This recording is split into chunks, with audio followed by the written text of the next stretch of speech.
এই শোনো, ছেলেমেয়েরা একদিনও ভাজা পোড়া দিয়ে এই রমজান মাসে ইফতার করেনি। বাসায় করা হয়নি মানে? বাসায় কি ইফতারি খাওয়া হয়নি?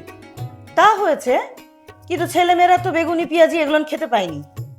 আচ্ছা ঠিক আছে, একটা বেগুনি আর একটা পেঁয়াজি নিয়ে আসলে মুড়ি দিয়ে কুটি কুটি করে মাখিয়ে খাওয়া হবে। এই দেখো, আমার সাফ কথা বলে দিচ্ছি, আমার ছেলেমেয়েরা একটা দিন আমার হাতে ভাজা পোড়া খাবে। আচ্ছা ঠিক আছে, কি কি আনতে হবে বলো? মসুর ডাল, বেগুন আর বেশি করে পেঁয়াজ আনতে হবে। আচ্ছা ঠিক আছে, ব্যাগটা দাও।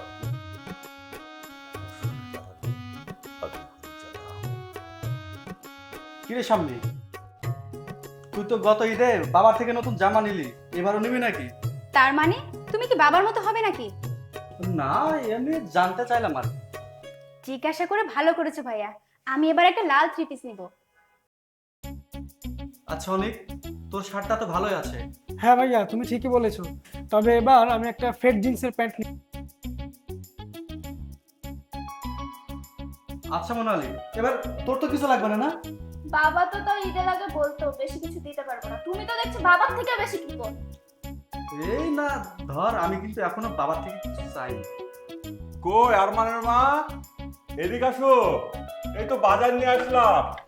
বাজারে জিনিসপত্রের যে দাম, আর বেগুন তো একবার আগুন। এসো, হ্যাঁ এই নাও এই নাও। বেগুন এনেছো? বেগুনই কিন্তু ছেলেমেয়েরা খেতে চেয়েছে। তুমি বলেছো আর আমি বেগুন আনবো না? অবশ্যই বেগুন নিয়ে এসেছি।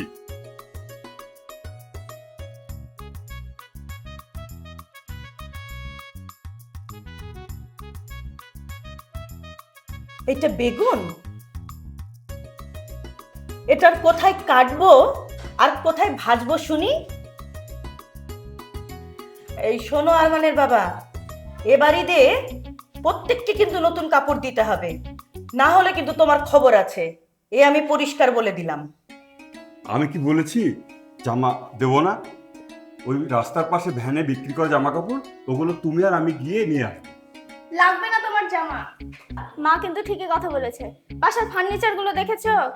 একটাও ভালো না, সব পুরনো হয়ে গেছে। তার জন্য আমি আমার ফ্রেন্ড সার্কেল কাউকে বাসায় নিয়ে আসতে পারি না, লজ্জায়। তুই থাম, তুই না ছোট। ভাই একদম ঠিক কথাই বলেছে মোনালি। আচ্ছা ঠিক আছে, তোরা যখন এত করে বলছিস, আমি ওই আরমান আর অনেককে দুটো সেন্ডু কেজি কিনে দেবো। ওই শাম্মী আর মোনালিসার জন্য দুটো কামিজ বরাদ্দ থাকলো। তোমার এই পোশাক আমার লাগবে না। এই শোনো, তোমার কাফনে কয়টা পকেট বানিয়ে নিবা? কাপড়টা আগেই কিনে রেখো।